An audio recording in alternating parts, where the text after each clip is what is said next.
a brief Greek adage from me. I didn't make this up. It's a Greek adage. Life is a gift of nature, but beautiful living is the gift of wisdom. And Janelle has a morning prayer for us. Yes, it's true. Janelle Masters, resident atheist, has written a prayer. Please do not bow your heads. Morning prayer. I'm up at 5, feeling rather alive, sniffing the morning air. I look at my soul and find that it's whole, with your love beating there. Then I check your heart to see if it's dark, or a light with my love pulsing there. I then study the sun in its daily run to see if it's still shining there. And sure enough, it's coming up in its usual fancy fanfare. And we're in a love we can't get enough of. It completes this morning prayer. Well, there were newsletter bios, which are printed here, but I don't think I'll read, except that I really enjoyed Janelle's. And so do you mind if I read that? It was already published, so. Go ahead. Yeah, okay. No one will understand it, nor will I. Yeah, there you go, there you go. Well, I did credit my dear partner Stephen and our daughters Barbara and Johanna for the care and support, and all of you in terms of our community here. And then Janelle cited herself as a long-time drop-in member of the congregation. She has recently crossed the great divide from a free verse poet to formalism, now calling her former technique vacuous verse that dwells in an inchoate universe. She thinks that line is funny, but no one else seems to. Feather floats on stem. Bird's loss mimics sweet flower. Delightful vision. That's a haiku that I wrote one summer, sitting on the deck at the Crane family cabin on Lake Chida. Haiku is a very short form of Japanese poetry, usually consisting of 17 syllables and often focused on nature. Poetry, what does that bring to mind? Well, it means a lot of different things to, I think, a lot of different people. I remember just a couple of poems from childhood, the Robert Louis Stevenson one that we read with the children, and also snippets from some New England poets. There was the epic narrative, The Song of Hiawatha by Henry Wadsworth Longfellow, that I looked up as I was looking at this, and I had no idea, but it goes on for days and days and days. With one of this very tiny snippet I remembered, by the shore of Gitchigumi, by the shining Big Sea water, at the door of his wigwam in the pleasant summer morning, Hiawatha stood and waited. And then there was also a snippet about his, I think, grandmother, Nokomis, that I recall. And there's also, of course, a bit of Robert Frost. You can't really grow up in New England and not be somewhat familiar with Robert Frost, and he was one of my father's favorites. Stopping by the woods on a snowy evening, I often think of the line, the woods are dark, lovely, dark, and deep, when I'm walking in a forest. The Road Not Taken, of course, is a very well-known poem. But I really wasn't raised with poetry on any kind of a daily basis, and I never really had the opportunity to study it. And I suppose we did some in high school English classes. I never took a college class in it. But that hasn't stopped me from writing poetry at various junctures in my life, up to and including the present, although I am not being very prolific at the moment. So that's a little bit of my kind of background to get us started, and I think Janelle has a few comments in that regard. Well, I first discovered the power of poetry when I was 10 years old, living in Niobe, North Dakota, population 32. And of course, it's down to about 2 right now. We lived in a little shack, very hot and very cold in the winter. And my mother always liked to call it the little shack on the prairie. Okay. So, but I discovered, as I said, the power of poetry when I was about 10. And I had been alone, not knowing what to do. I was moody, vacant, bewildered, depressed, troubled, laying on the couch, too much solitude. 10 years old in a lonely town. My best friend shot and killed by her brother. My mother didn't know what to do. But then one day she said the words that led me from the land of the dead. Go up in the attic. There's a cupboard of books. Go up there, have at it. So I crawled, depressed, up those steep steps into that hot, filthy place. I opened the cupboard, and magic took place. First, Charlotte Bronte fell out, and my heart quickened. Oh, I nearly passed out when I discovered Charles Dickens. I found heaven at last. I had been in a stupor. How had I lasted without James Fenimore Cooper? But then I opened a slim volume of poetry, and William Wordsworth leaped out and grabbed me. Here are his words, I'll never forget them. They have made my days able to have lived them. He's writing about daffodils, but pay them no mind. It could have been anthills. It's the consolation we find. Here are the words at the end of his poem. When oft, just think how my little 10-year Niobe heart leapt at that word. Oft.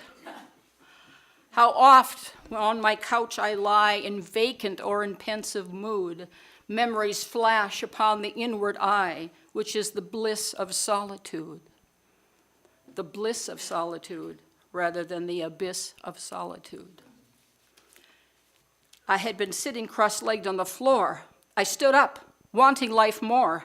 Juice ran along the tooth. I had found my calling. I stumbled down the steps, fairly falling. I held tightly onto that book, fearing some nefarious crook or some twisted other, like a jealous sister or a mean old brother, might venture to steal my newly found treasure from me. I read the words out loud, just like today when I read them to this crowd. I read them to myself. I read them to myself. They allow me to crawl out of my hole, and I keep them on the bookshelf of my soul. One of the many definitions I found when I Googled poetry is an attempt to render the beautiful or sublime without the burden of engaging the logical or narrative thought process. It was one of the simpler and the one I liked the best, though I would also add that poetry is often an attempt to render the difficult and challenging and heart-rending as well. I enjoy the challenge of finding new or perhaps unexpected words and combinations of words to convey something I want to describe or a feeling I want to express. I also take a pretty broad view of poetry in my kind of uneducated approach to it. That is, a poem can be whatever the writer or the reader decides it should be. Perhaps it's different from the point of view of an experienced poet and professor. Well, I agree with Janis. I think it can be just about anything, but I do like to think that poetry, you take something very mundane and you draw out the miraculous out of it. And all my life I've written free verse, right? Free verse. Robert Frost said, well, you can't write free verse. That's like playing tennis with the nets down. And but I've always been a free verse writer all my life. And then last April, I don't know what happened, I started writing formalist verse, which is, of course, the other, right? Here we have free verse, here we have formalist verse. Formalist verse is strict rhythm and rhyme. Rules, regulations, you're playing with the net up, right? And last April, I wrote my first poem like that, and I can't stop now. What the hell happened? I don't know. And so actually, when I started thinking about it, what did happen, I think, am I sick? Do I have some OCD? What could it be? That rhymes. And then I thought, well, maybe I have a tumor or something. So of course, I had to write a poem about it, right? And I wrote a limerick. which is a formalist form, right? So when I started writing formalist verse, I went to the doctor and asked, what's worse? A malignant brain tumor or a vicious rumor that Janelle Masters has abandoned free verse? So there really are many directions that one could take a service on poetry. The original idea of summer poetry seemed like a good idea at the time, and we will share some of that, have and will. But in case you are considering a new endeavor, maybe getting into poetry yourself, there are instructive suggestions in this poem that I really love by Wendell Berry. How to Be a Poet by Wendell Berry. Make a place to sit down. Sit down. Be quiet. You must depend upon affection, reading, knowledge, skill, more of each than you have, inspiration, work, growing older, patience, for patience joins time to eternity. Any readers who like your work doubt their judgment. Breathe the unconditional breath, the unconditioned air. Shun electric wire. Communicate slowly. Live a three-dimensional life. Stay away from screens. Stay away from anything that obscures the place that it's in.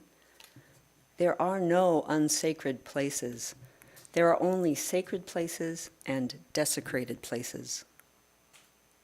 Accept what comes from silence. Make the best of it you can, of the little words that come out of the silence, like prayers, prayed back to the one who prays. Make a poem that does not disturb the silence from which it came.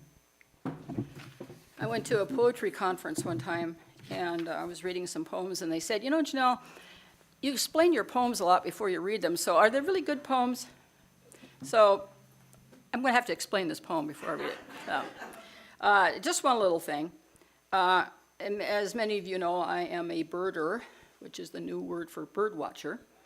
And so I hang out a lot at the marshes and the sloughs. And there is a wonderful, wonderful duck, my favorite duck, the ruddy duck, which is sort of a reddish brown. And it has a magnificent bill. It's like a Donald Duck bill, a big, thick one, and it's terribly blue. Okay. And so this is my little poem about springtime. And I call it The Birds and the Bees. The sun is rising in a haze of glory, and Venus is telling her old story. The bee is full of powers, placing pollen in the flowers. The ruddy duck is in the slough, all decked out in chestnut and blue. And I'm just laying here full of feelings and doing nothing but staring at the ceiling.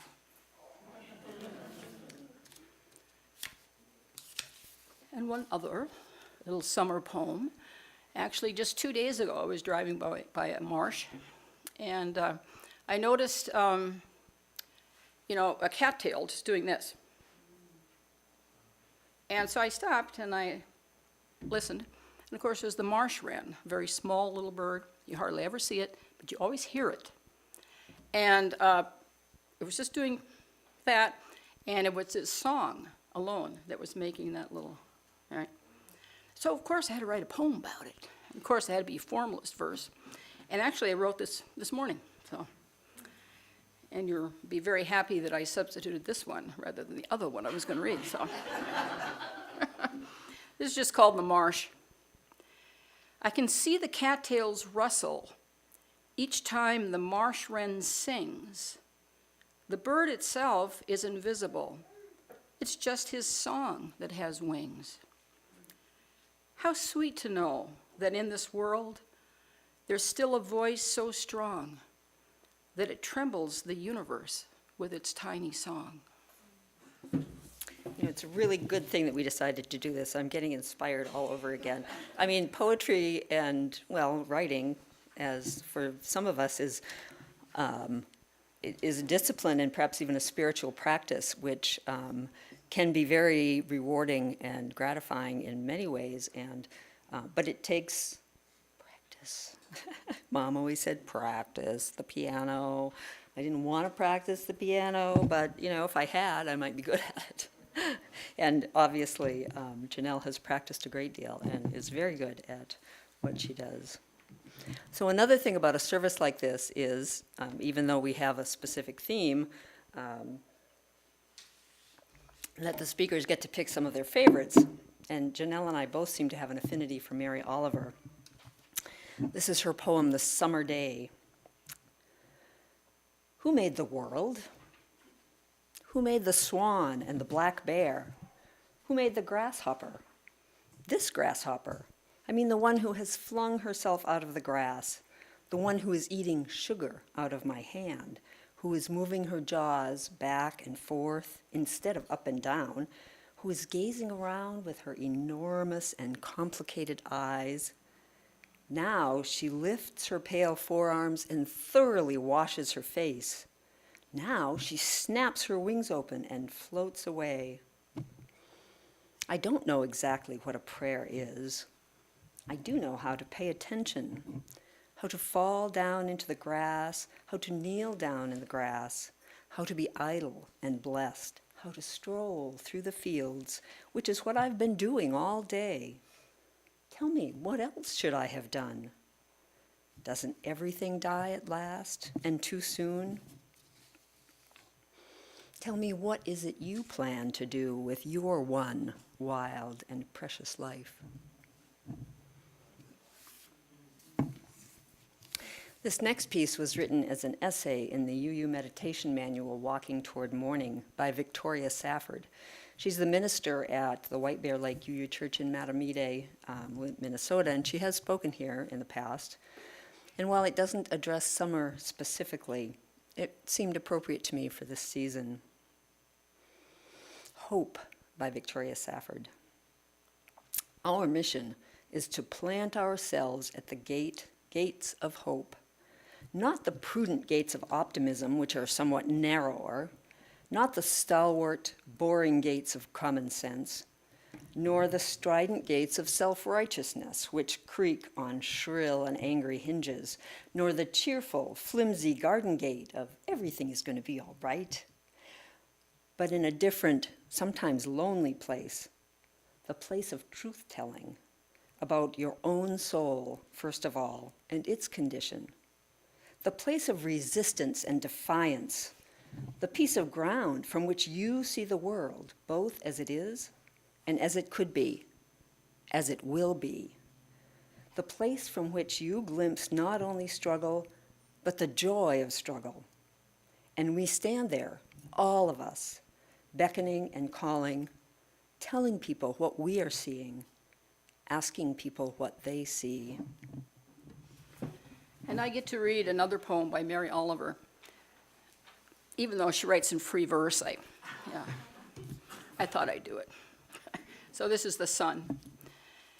Have you ever seen anything in your life more wonderful than the way the sun, every evening, relaxed and easy, floats toward the horizon and into the clouds or the hills or the rumpled sea and is gone?